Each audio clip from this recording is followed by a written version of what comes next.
So today we are going to talk about water chemistry. So finally, we are going to talk about something about the elements. So like the original title was alkalinity, but I also add carbonate system because this is an important component of alkalinity. So today we only have 4 points. So the first one is we are going to talk about the composition of the natural water. And next, we are going to, like when we have a question, what is alkalinity and why it is important? So we are going to talk about definition and the significance of alkalinity. And then this is the very important point, which is the chemistry behind alkalinity, which is carbonate system. So carbonate system is also related to hardness. And then finally, we are going to talk about how to measure alkalinity. And we are going to do the alkalinity measurement experiment tomorrow. So first, let's take a look at the composition of water. And here shows the most common inorganic substances found in the natural water in land and their dominant sources. And from this table, we can see that the most abundant one is sodium, and the next one is magnesium, potassium, and calcium. So these 4 elements are very common in the natural water. And if we look at the sources, we can see that most of them has 1 and 2. And what is 1 and 2? They refers to the wind-blown sea salt and the soil dust. I also emphasize that is weathering. So like the rocks can also be weathered, and then they will be released from the rocks in the environment and finally dissolved in the natural water. And we also have this bicarbonate. So I will talk about some of them in more details. And the first one is magnesium, like Mg2+. So magnesium occurs naturally only in combination with other elements. So it cannot appear as this pure metal. And actually, I don't think this is quite cute. But we know that magnesium is very active, so it can react with oxygen to form this one. And if this process is based on the burning, so we can generate very flash light. And this element is the 11th most abundant element by mass in human body, and is essential to all cells and some enzymes. So this is very important to our human health. And here are some common reactions. So magnesium in the water, it can react with OH minus and to form this precipitation. And in the nature, we have this mineral which consists of magnesium hydroxide. And I think this looks good. And on the other hand, if we are in the acidic solution or the acidic environment, then this magnesium hydroxide will dissolve into water, and then it will release Mg2+. And this is another common mineral in our daily life that mainly consists of Mg. And I think this looks like a normal rock. Like I cannot differentiate it from other rocks. And the next one is calcium.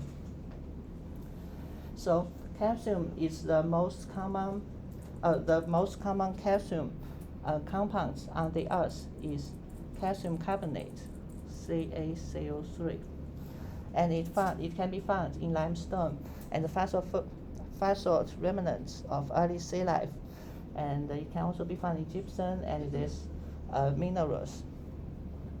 And so here shows a picture. So this is the pure calcium, and we know that calcium is also active, so it cannot stay in the nature. And from this we can see it's also a little bit soft. And this is a picture of calcite, and this is very pure, very white, and I think this looks very pretty. So calcium is the most abundant metal and the fifth most abundant element in human body. So calcium is also very important to human health. And here are some common reactions. So calcium in the water, it can react with sulfate to form calcium sulfate, which is a solid. And here shows a picture of the calcium sulfate in nature. Actually, I think they are just very small streams. But actually, when I look at this picture very carefully, this is a human. So they are very large columns. And also, calcium can also react with carbonate to form calcium carbonate, which is a precipitation. And again, this is calcium carbonate. And in the nature, because it is very hard to get very pure minerals, so sometimes the calcite, like the other metals, they can invade into the mineral. So like we can have different colors, so which is very beautiful. And I think in DC, we have a natural history museum, and it has so many of these minerals. Like, I like those stuffs. So anyway, on the other hand, the calcium carbonate can react with CO2 and water to form calcium ion and bicarbonate ion. In other words, if we have an environment that has lots of CO2, then calcium carbonate will dissolve.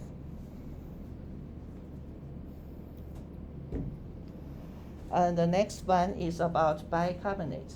So bicarbonate is a dominant form of dissolved inorganic carbon in seawater and in most of the fresh waters. And bicarbonate serves a crucial biochemical role in the physiology, pH buffering system. So our blood has lots of bicarbonate. So the blood pH is relatively stable. And here is also the limestone. And the common reactions, like we have discussed, is this before. So if we have lots of CO2 in the environment, the calcium carbonate will be dissolved. So actually this picture describes this phenomenon. Like we know that in the air, the concentration of CO2 is 400 ppm, like in equilibrium with atmosphere. But under the ground, because they can be considered as a closed system, and we have some organic matters in the water, and when the microbials consume those organic matters, they can generate more CO2. So in the underground water, the CO2 concentration will increase. So this water is able to dissolve some of the CaCO2s. That's why we have some of the holes under the ground. So far, do you guys have any questions? No, okay. Then let's talk about alkalinity.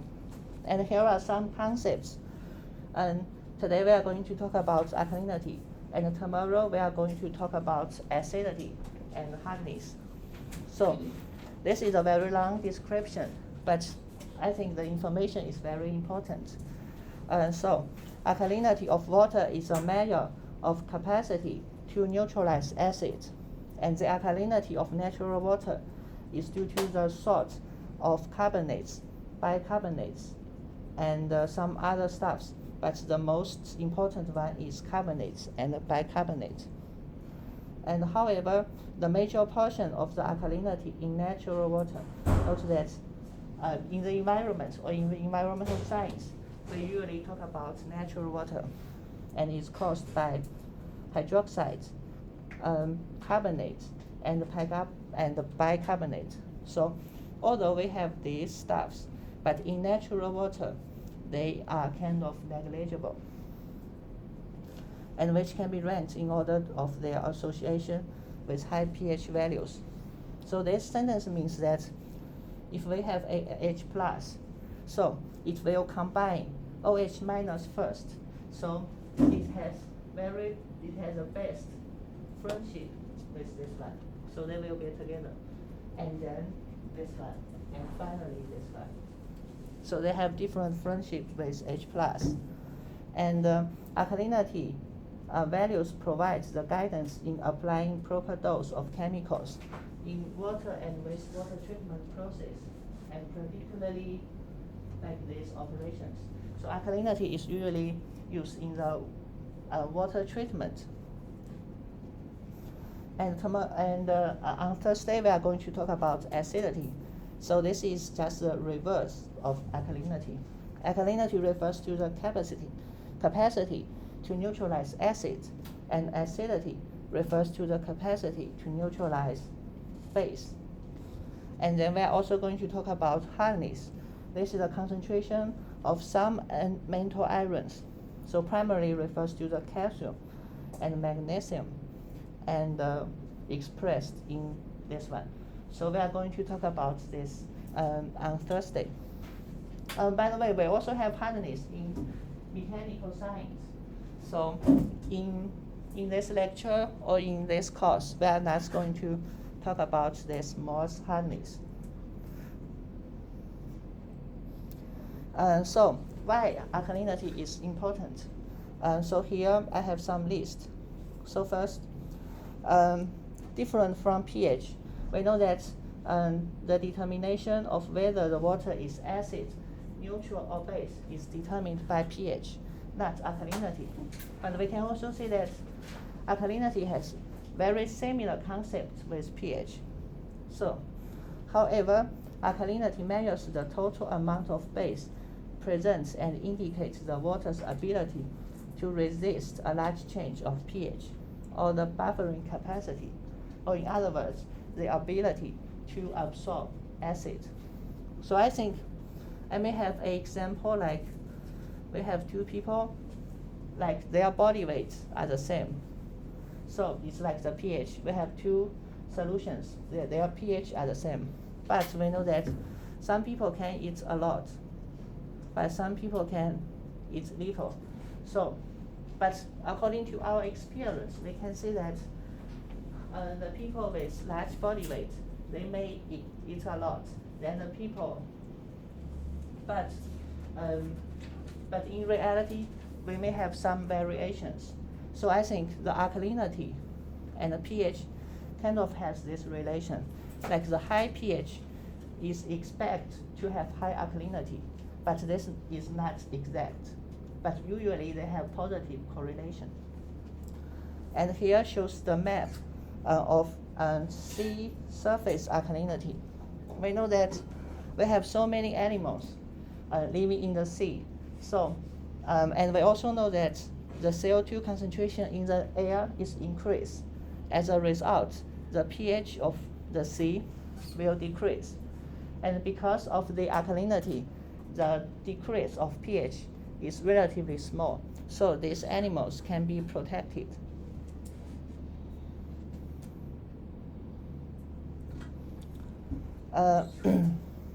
So more about alkalinity.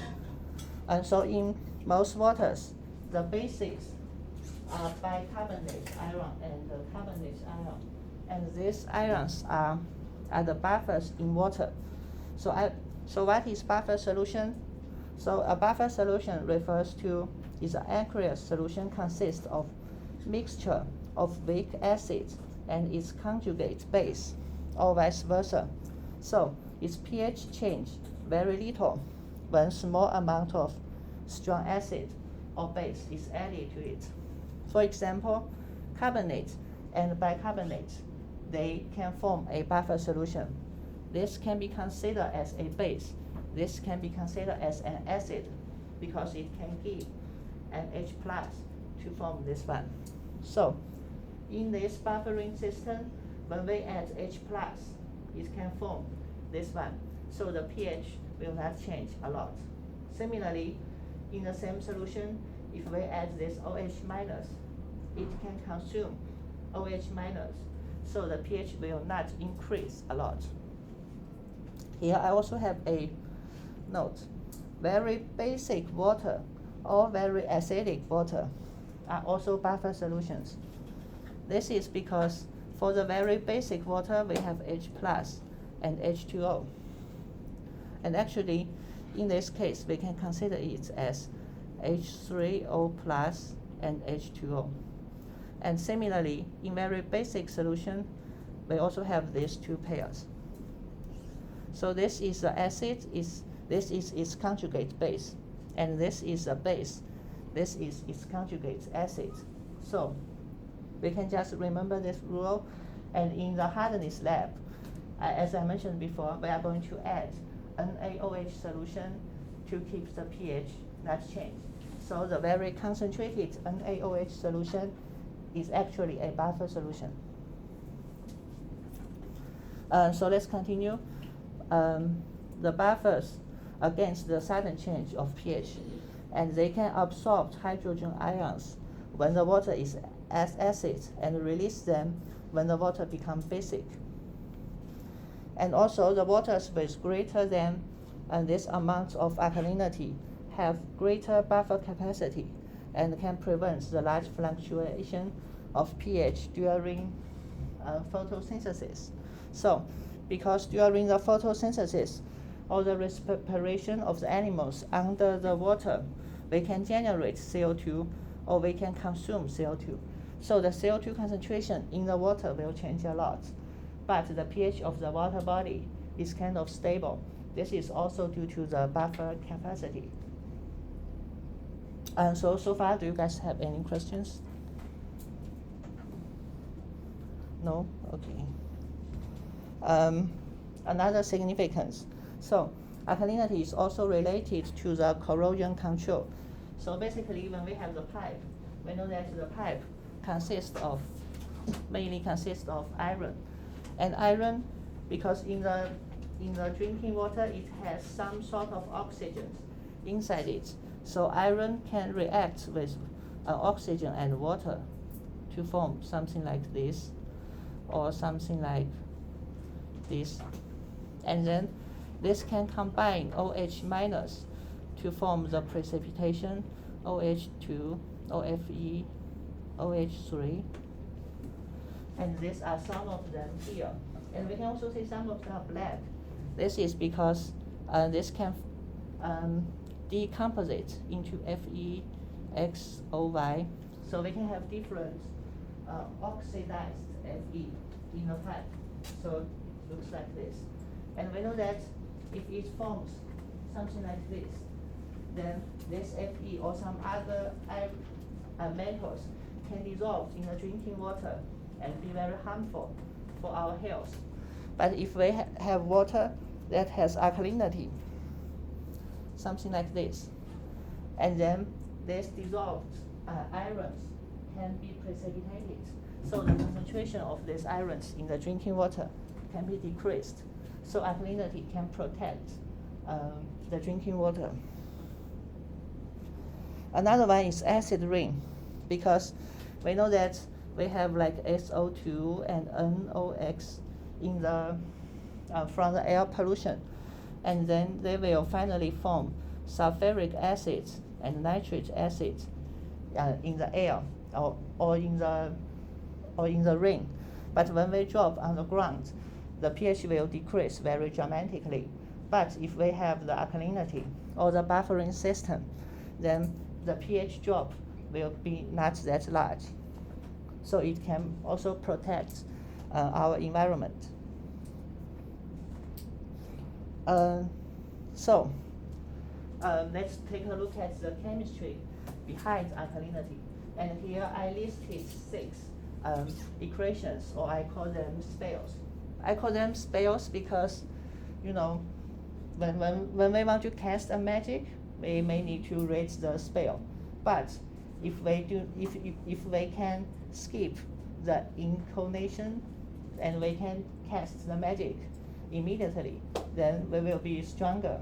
So the point is that we can find these equations online or on the slides when we are going to solve the problems But if we can remember these equations, it will accelerate our speed of solving the problems, of homework problem, assignments, or the future real problem. So I would recommend you guys to remember these 4 equations. So what is carbonate system? The carbonate system is very important because it regulates the pH of natural water. So this is for the natural water in the environment, and it controls the circulation of CO2 between biosphere, lithosphere, atmosphere, and hydrosphere. And here shows the process. So basically, we have CO2 in the atmosphere, and we know that is 400 ppm, and it will not change. As I mentioned before, I don't like this this unit, so it is ppm by volume. And this CO2 will dissolve in the water, so it will dissolve into aqueous form, and then it will react with water to form carbonate acid. And when it has carbonate acid, it can dissociate into bicarbonate, H+, and then it can further dissociate into carbonate and H+. So we have this one and this one. And the carbonate in the water can react with calcium and magnesium to form precipitation. And this refers to spill 4 and spill 5. So I will go through them one by one. So first, let's look at spill 0 and spill 1, which describes the dissolution of CO2 and formation of H2CO3. This one and this one. So we know that carbon dioxide is slightly soluble in pure water, and with all gases, the solubility decreases with temperature. We can see that at 0 Celsius degree and at 20 Celsius degree, the solubility are different, and it is decreasing. In addition, at pressure up to 5 atm, and in our daily life, we also have the pressure of 1 atm. So the solubility follows the Henry's law. Do you guys familiar with what is Henry's law? Have you guys learned that before? No? So Henry's law describes at equilibrium, the concentration of the gas in the gas form and the concentration of like X in the aqueous form. Like this is concentration in its gas. This is concentration in its aqueous. So their ratio is a constant. So no matter what the concentration is, as long as they are at equilibrium, their concentration ratio is a constant for different chemicals. And this constant is called Henry's constant. So basically, if we know the concentration of CO2 in the atmosphere, and we can measure the Henry's constant of CO2, then we can calculate the concentration of CO2 in the natural water. And I will show the calculation in the next slide. So basically, so 400 ppmv equals to this one. So this use different units. So this is a partial pressure. And once the CO2 has dissolved, a small portion of the CO2 will react with water. So only a small portion. So basically, in a water solution, this is the aqueous form of CO2. This is the carbonate acid. So their concentration ratio is kind of like 650 to 1. So we will have so many of these molecules, but we only have a little bit these molecules. So what we usually refer to as dissolved carbon dioxide consists mostly of the CO2 in aqueous form instead of the carbonic acid. But we usually refer to this, the dissolved carbon dioxide as this equilibrium mixture. And this mixture usually designated as H2CO3 as a star. So when we use H2CO3 star, it refers to the mixture of this. And we know that for the mixture of this species is dominant. And the next slide shows the calculation. So we know that the concentration of CO2 in water follows Henry's law. This is Henry's constant that can be measured by experiment. And this is a partial pressure of CO2 in the atmosphere, which can also be measured. And then, based on the experiments, Henry's constant equals to this value. And then the partial pressure of CO2 in the atmosphere, as we have already measured, it is this one. And then we can calculate the concentration of CO2, or H2CO3, or actually refers to the mixture, like this one, in natural water can be calculated, and is equals to the Henry's constant times the partial pressure of CO2 and the concentration of H2CO3 in natural water equals to this value. So far, do you guys have any questions? No? Okay. We need also note that Henry's constant is a function of temperature. And we know that if the weather is very hot, then there is less CO2 in the water. But if the weather is relatively cold, then we can have more CO2 in the water. So this value is just kind of like the average value. It may have some small fluctuations, depends on the weather or the temperature.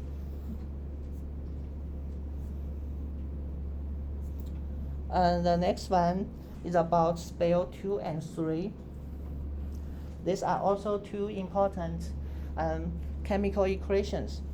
So we have the formation of bicarbonate, which means the carbonate acid will dissociate into bicarbonate and H+. Similarly, the bicarbonates can also dissociate to become carbonate and H+. And these two equations can be described by the equilibrium constant. And so this is the equilibrium constant of spill 2, and this is equilibrium constant of spill 3. And this constant can be measured by experiment, and we can find this on the chemistry table. So this is a value of K1, this is a value of K2. So this is what happened quantitatively in the water. And in the meanwhile, we also know that the water will dissociate into H+ and OH-. And the equilibrium constant of water dissociation equals to this value. And also in water, we have the mass balance, like the total amount of carbon equals to the concentration of carbonic acid plus the concentration of bicarbonate plus the concentration of carbonate. So this is a mass balance. In addition, we also have the charge balance. Just assume the water is pure. We don't have other minerals dissolved in water. We only have CO2. So in this case, so the only N cation is H+, and they are the anions. And note that because it has two negative charge, so the coefficient here is 2. So basically, in natural water, we have these controlling equations, and they can be used to describe the pH of the water. So here I just show an example, like the pH of pure water in equilibrium with atmosphere. And this question is similar to the last question in assignment 1. So basically, we have already calculated the concentration of CO2 in the natural water, which is this one. And then we have the equilibrium of SpO2, of SpO3, the equilibrium constant of SpO2, and the equilibrium of water, mass balance, and the charge balance. So our question is, what is the pH? So the pH refers to the H+ concentration. In this case, we can see that we have 5 unknown variables. 1, 2, 3, 4, 5. And we also have 5 independent equations. 1, 2, 3, 4, 5. So we have 5 variables and 5 independent equations. This question is solvable. So we can transform this question into a pure math problem. And here, to be simple, I just use like X and Y, Z, and T to refers to these different concentrations. We just need to remember X refers to the concentration of H+ in the water. And now we can just rewrite the equation into this form. And here I just cross over this T because the T only appear in one equation. So we can just remove it. We can remove this, and we can remove this. So we have 4 variables and 4 independent equations. And then we can just go to the website to solve this equation. And here I just input. So we can see, so this is our equation, but surprisingly, we have 3 sets of results. But according to our experience, the truth, there is only one truth. So, based on these 3 results, which one do you guys think is the real one? So let's just say H+ concentration refers to X. So which one do you guys think is supposed to be the real one? So I think first we can remove this one because the concentration of H+ is minus. It is impossible. So we remove this one. And about these 2, we can see for the first one, the H+ concentration is this, and the H+ concentration is this. So we cannot determine based on the H+ concentration, but we can we can see that we have a natural water and we dissolve CO2 in the water. So in other words, the water is supposed to be neutral to acidic. So the water is supposed to be a little bit acidic. It cannot be very basic. In other words, the concentration of H+ must be greater than the concentration of OH- based on our chemistry knowledge, right? So X must be greater than N. So let's just look at the solution. This is X, this is N. X is greater than N. But how about this one? This is X, this is N. N is greater than X. So this is impossible because this solution shows that the solution is very basic. So the real solution is this one. So it refers to like 2 points blah blah times 10 to minus 6.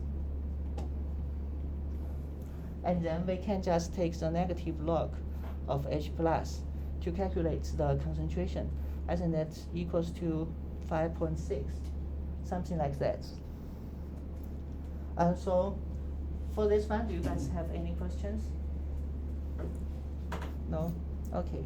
But I think most of the people do not use this method. I think we usually use the method like shown as the answer in the assignment 1. So in this one, we just transform this into an impure math problem because we add the knowledge of chemistry into this problem.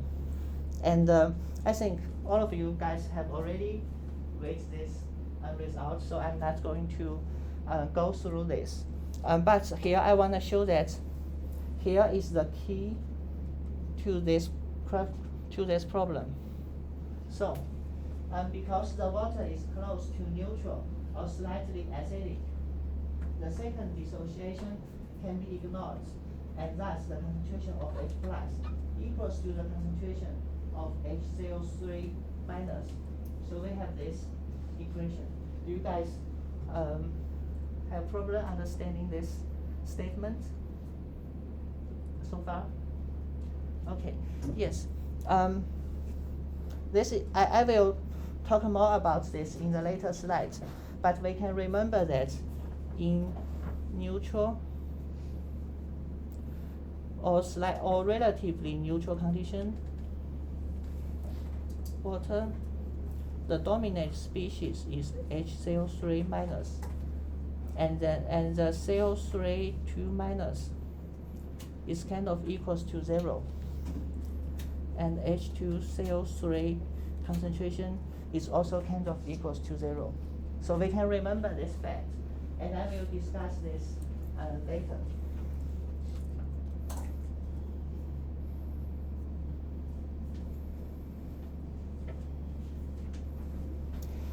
So the last spells is spell 4 and spell 5, which describes the precipitation of the calcium and magnesium in the water. And so this is KSP. KSP refers to the solubility product.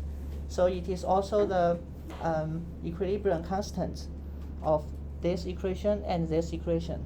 But note that formally, we may have this KSP refers to the concentration of calcium times the concentration of carbonate divided by the concentration of calcium carbonate. But because this is a solid, so this equals to 1. When it is equals to 1, we don't care about it. So this equation becomes this one. And similarly for the magnesium. And again, this concentration can be measured by experiment. So for each precipitation, we have its corresponding solubility product. And so for these two, do you guys have any questions? Okay. And we can also see that this one is smaller than this one. In other words, calcium carbonate is more insoluble than magnesium carbonate. Like the smaller KSP represent smaller solubility.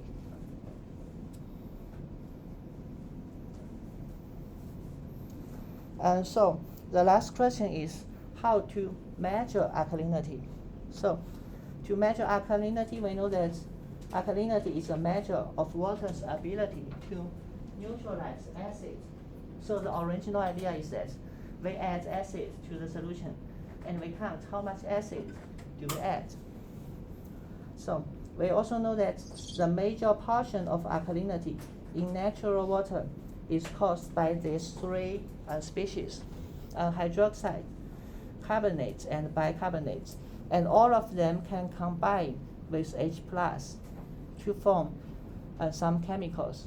So they are the major contribution of alkalinity in the natural water.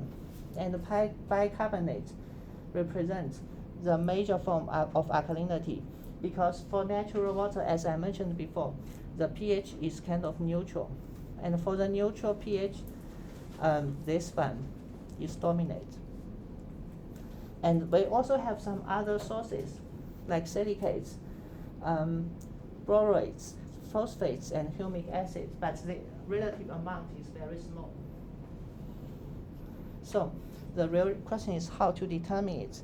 So as I mentioned before, we use a known concentration of acid, and we add the acid to the solution.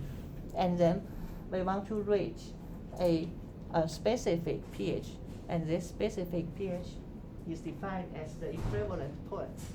And this equivalent point in the lab refers to the refers to the point where the color will change of the color of indicator will change. So we do this experiment through titration, and basically we add strong acid to the solution to reach a certain pH, and then we record the volume of acid that is added to the solution.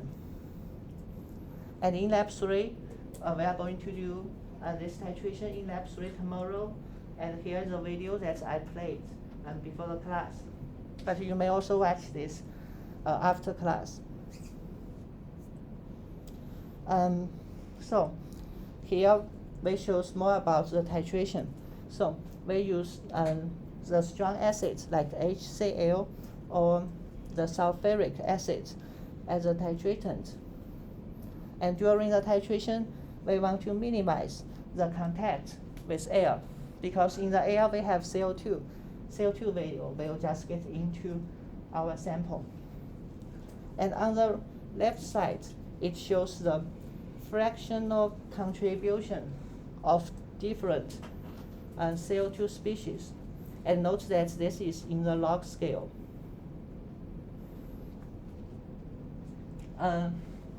So how to understand this plot? Intuitively, we can see that under very basic condition, we have these equations. We can see under very basic condition, we have so much of OH minus, and then this equation will all the way go to the left. So all the way go to the left, we will have these two species. So it means that at very basic condition, this one is dominant, because bicarbonate and carbonic acid will be consumed. So at very basic pH, the fraction of carbonate is almost 100%. On the other hand, for the very acidic condition, we have lots of H2H+. Similarly, this equation will also all the way go to the left. So we will have this carbonic acid. So all of this will be consumed. So at very acidic condition, the CO2 or carbonic acid is dominant. On the other hand, at neutral pH, we can see that bicarbonate can exist with both lots of H+ or OH-. So at relatively neutral condition, bicarbonate is dominant. So this is the reason that I say in the natural water, which is relatively neutral, the dominant species is bicarbonate. So this is the reason. And again, it would be better, it would be good if you guys can remember this plot. So the key is about 9, and this is about 6. And we can see that we can separate this plot into 3 regions. As this region, CO2 is a dominant species, and the concentration of these two can be ignored. Similarly, in this region, bicarbonate is dominant, and the concentration of these two can be ignored. And as very basic condition, this is dominant, and the concentration of these two can be ignored. So we can have a intuitive feeling about what is the dominant species of the carbonate system based on the pH. So for this one, do you guys have any questions? No? Okay. And the last one is about titration. As I mentioned before, we are going to add acid to the solution. And because we are going to measure the alkalinity, so the solution usually has relatively high pH. It is really basic. So we can see that at the very beginning, this is very acid water. So this is a buffer zone. As we go to here, we have like this one and this one. We know that they are also the buffer solution. So when we add the acid, the pH change will be slow because of the buffer zone. It also be very slow because of another buffer zone.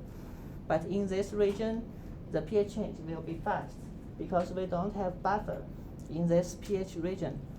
And then it will slow again because we have another buffer zone of this one and this one.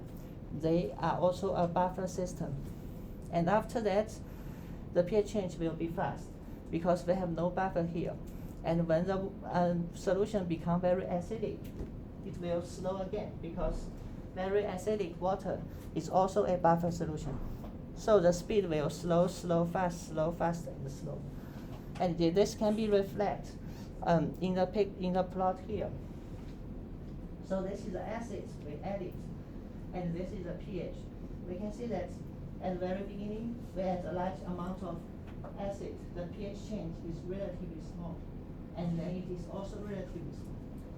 But at this point, the pH changed a lot. We can see we add little amount of acid, the pH drops a lot, and then it will go to another buffer zone, and then it will also become very fast. And finally, when the pH becomes very acidic, it goes to the buffer zone again. So it will be relatively flat. So this one can help you guys to understand this one. So during the experiment, you guys are going to make this plot by recording the volume of acids and recording pH. And last one is the equivalent point.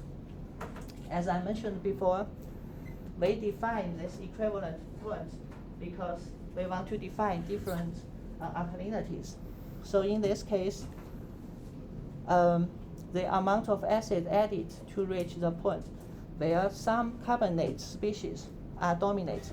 We can see in this case, we have these two equivalent points, and these two equivalent points corresponding to, we can say this is about 8, and this is about 4. So at 8, it refers to the point where the bicarbonate become dominant, and about 4, it refers to where the carbonate acid become dominant. So that's why we have this. We define these two equivalent points. So the first equivalent point refers to the phenolphthalein alkalinity, and the next equivalent point refers to the total alkalinity. So at different equivalent points, we have different dominant species, but we also have this castic alkalinity. But in the environment, we usually do not have the solution that has such high concentration. So we do not care about this a lot. But in the lab, we are going to calculate, we are going to make this curve and then obtain these two alkalinity. So far, do you guys have any questions? So I think this is the last one. Because of time, I'm not going to go through this. But after class, I also want to mention one thing about the alkalinity. So in this case, we have different reference species. So for this one, we have water. Water is a reference species for OH minus, and HCl3 minus is a reference species for this one. So in this case, the phenolphthalein alkalinity equals to this one carbonate because it can combine H+, and OH minus because it can also combine H+. But we also want to minus these two because this is H+, and this can also dissociate H+, because the reference species is HCl3 minus. So we will have one H+, provided by this one. So we minus 1 here. But for the total alkalinity, we count for this one and this one because it can combine two H+ to form H2CO3. So we have a coefficient 2 here. And this can combine 1, and this is has coefficient of 1. So I think after tomorrow's experiment, you guys may have a better understanding of these definitions. So, do you guys have more questions? No? Yeah, I think that's it for today. But I also want to mention that the assignments and the quizzes are due today. And for tomorrow's alkalinity and hardness lab, we are going to, I think, this building, but Maria will send an announcement. So you guys can read that announcement to know where the building is. I think that is in the building, or in the engineering building. And for more about solubility products, in assignment 3, we can see the reading material on the lecture 2. And also an FIY, like Sarah, she will be the guest of the Meet with Professionals. And she will, at the virtual UMD career fair, I think this week, because she told me in the last week. So she asked me to encourage you guys to stop by this company. So that's it.